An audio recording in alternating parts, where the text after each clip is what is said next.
बिस्मिल्लाहिर्रहमानिर्रहीम। अस्सलाम वालेकुम। आज 16 सितंबर बरोज़ जुम्मा हम बात करेंगे इमरान ख़ान ने 3 मुख्तलिफ़ जमातों की विकटें गिराई हैं और तीनों बड़ी विकटें हैं जो इमरान ख़ान ने हासिल की हैं और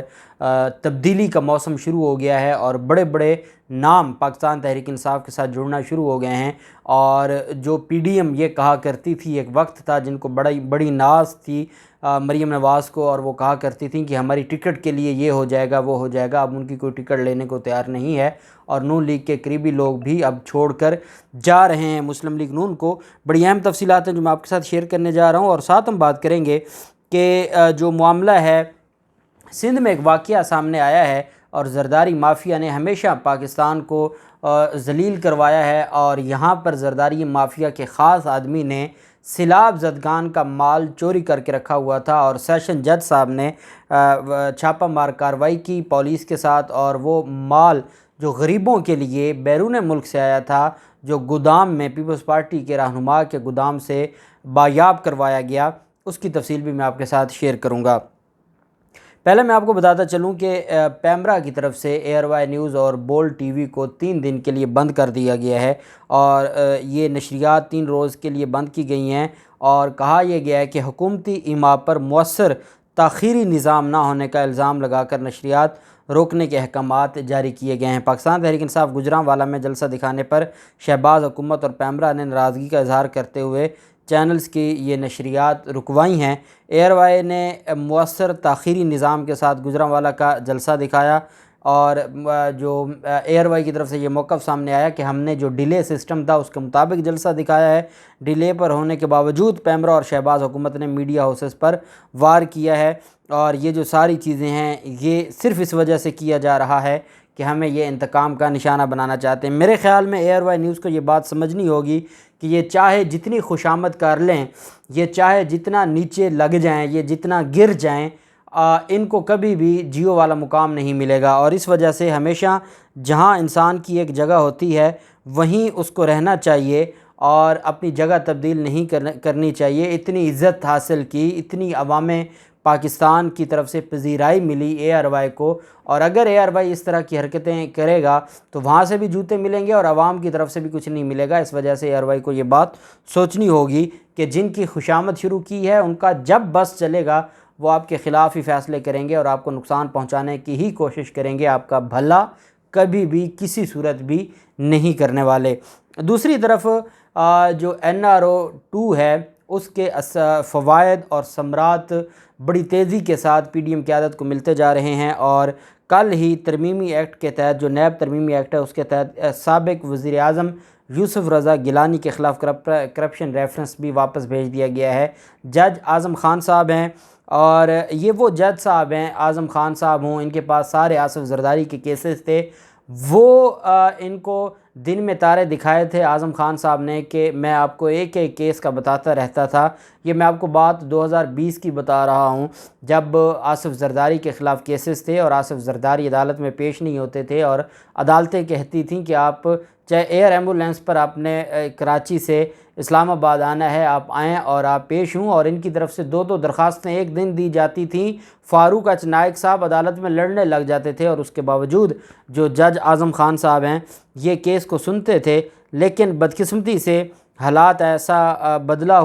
हालात में बदलाव आया कि जिसके बाद रजीम चेंज ऑपरेशन के साथ ही इस माफिया को, करप्ट माफिया को ऐसा रिलीफ दिया गया है कि अब इनके ख़िलाफ़ जो केसेस हैं वो वापस हो रहे हैं। और ये USF फ़ंड का करप्शन रेफरेंस दायर था जो अदालत ने वापस भिजवाया है और अदालत ने कहा है कि नैब तरमीमी ऑर्डीनेंस आने के बाद, जो नैब तरमीमी कानून में तरमीम की गई है, उसके बाद यूसुफ़ रज़ा गिलानी का जो केस है वो नहीं सुना जा सकता। चेयरमैन नैब को भिजवाया गया है और चेयरमैन नैब, एक चीज़ जो मुझे बड़ी बेहतर लगी है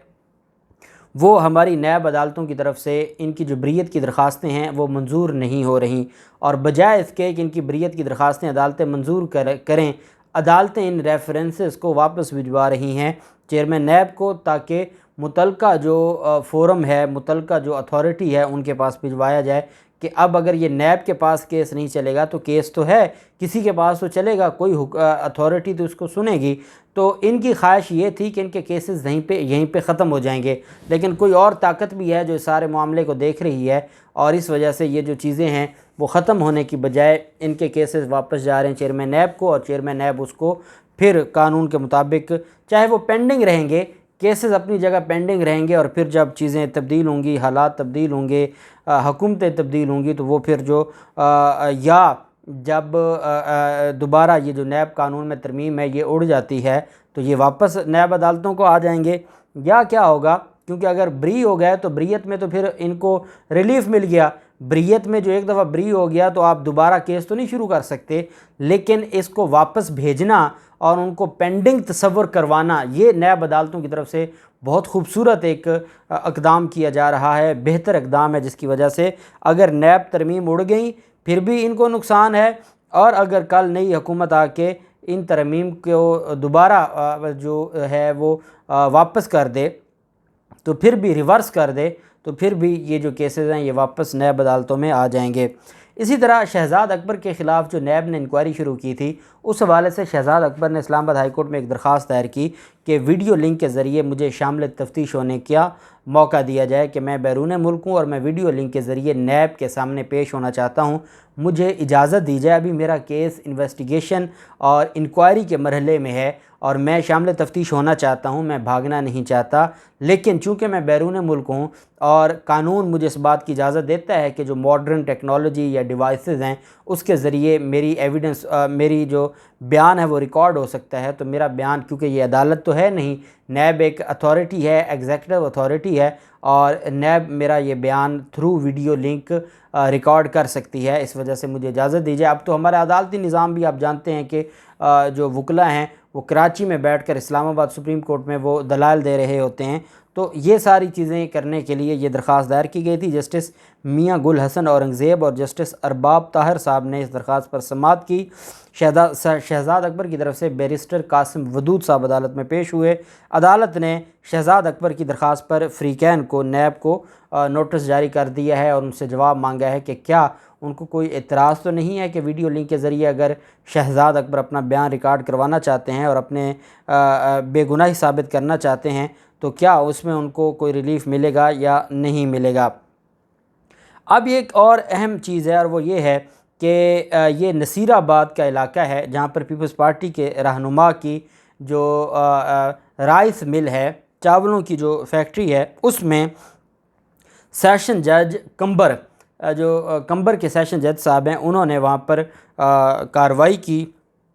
उनके पास खुफिया इत्तला आई और पुलिस के साथ उन्होंने वहाँ पर छापा मार कार्रवाई की। सेशन जज कंबर की नसीराबाद में खुफिया इत्तला पर पुलिस के हमरा पीपल्स पार्टी के रहनुमा की राइस मिल में कार्रवाई की। मिल में मौजूद कंटेनर और गोदाम से 1500 से ज़ायद सरकारी ख़ैमे बरामद हुए। कार्रवाई के दौरान राशन के थैले भी बरामद हुए। राइस मिल पीपल्स पार्टी के मकामी रहनुमा वज़ीर फलफोटो की है और उसकी मलकियत थी। मुकदमा दर्ज किया गया है और ये जो पीपल्स पार्टी के रहनुमा हैं वज़ीर फलफोटो,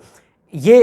इसमें मुलव्वस थे। अब आप अंदाज़ा लगाएं कि ये जो ज़रदारी माफिया ये किस हद तक जा सकता है, क्या कुछ ये कर सकता है और किस तरीके से ये जो सारी चीज़ें हैं वो करते हैं और आइन और कानून की ये धज्जियाँ उड़ाते हैं। और ये बात पहले भी हलीम आदिल शेख की तरफ से भी की गई थी कि बैरून मुल्क से जो जहाज़ आ रहे हैं, लोग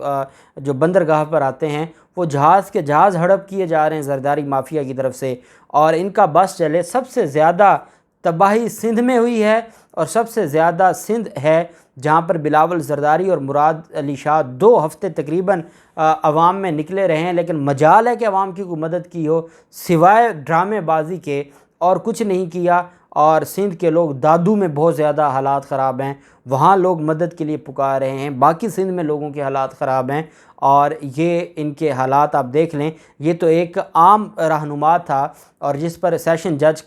का बस चलता था। आप अंदाज़ा लगाएं कि जहाँ सेशन जज का भी बस नहीं चलता, जहाँ पर तो बड़ी अदालतों के जो मामलात हैं वो भी वहाँ आके रुक जाते हैं, वहाँ क्या आलम होगा, वहाँ कितने हज़ार ख़ैमे होंगे जो बैरून मुल्क से आए होंगे, जो बाद में बेचे जाएंगे। ये हमारे मुल्क में हो रहा है और इसको कोई पूछने वाला भी नहीं है। दूसरी तरफ पाकिस्तान तहरीक इंसाफ को जो बड़ी कामयाबियां मिल रही हैं, नून लीग, पीपल्स पार्टी और कौमी वतन पार्टी की एक साथ इमरान खान ने विकटें गिराई हैं। चार सदा से कौमी वतन पार्टी के साबिक रुकन सूबाई असम्बली बाबर अली खान महमिद, उसने पाकिस्तान तहरीक इंसाफ को ज्वाइन किया है। इमरान खान के साथ मुलाकात हुई है और पाकिस्तान तहरीक इंसाफ के साथ शमूलियत का ऐलान किया है। विहाड़ी से नून लीग के साबिक MNA नसीम मेहदी शाह, जो मुस्लिम लीग नून का और विहाड़ी में जो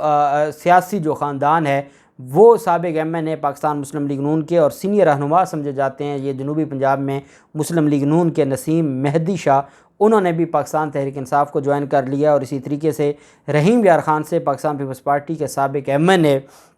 ख्वाजा कुतुब फरीद कुरेजा, जो ख्वाजा ग़ुलाम फरीद कोट मिठन शरीफ, उनके ये गद्दी नशीन और साहबजादा हैं और ये साबिक MNA हैं पाकिस्तान पीपल्स पार्टी के ख्वाजा कुतुब फरीद कुरेजा साहब, ये भी पाकिस्तान तहरीक इंसाफ में शामिल हो गए। इनका बहुत बड़ा राजनपुर और जो वो एरिया है उसमें बहुत बड़ा असर व रसूख है और उन्होंने भी पाकिस्तान तहरीक इंसाफ को ज्वाइन किया है। तीनों की एक साथ मुलाकात हुई है चेयरमैन इमरान खान के साथ और कौमी वतन पार्टी के साबिक MPA, नून लीग के साबिक MNA और पीपल्स पार्टी के साबिक MNA, उन्होंने पाकिस्तान तहरीक इंसाफ को ज्वाइन किया है। और ये मकबूलियत है कि जब ये इमरान खान को दीवार के साथ लगाना चाहते हैं और ये समझते हैं कि ये इमरान खान को सियासत से आउट कर देंगे, नॉक आउट कर देंगे, नहल करवा देंगे, तौहीन अदालत लगवा देंगे, दहशतगर्दी के मुकदमात दर्ज करवा देंगे, बहुत कुछ करेंगे, जब ये सोच रहे हैं उस वक्त इमरान खान की मकबूलियत का जो पारा वो दिन ब दिन हाई होता जा रहा है और इमरान खान अपनी जो सियासी कामयाबियां हैं उसकी तरक्की और मंजिलें तय कर रहे हैं और जिस तरीके से वो पाकिस्तान तहरीक इंसाफ को ऊपर लेके जा रहे हैं, इंशाअल्लाह उनको दोबारा जैसे ही मौका मिलता है वो पाकिस्तान को भी ऊपर लेके जाएंगे। अल्लाह पाक पाकिस्तान का हामी नासिर हो। बहुत शुक्रिया। अल्लाह हाफिज़। पाकिस्तान जिंदाबाद।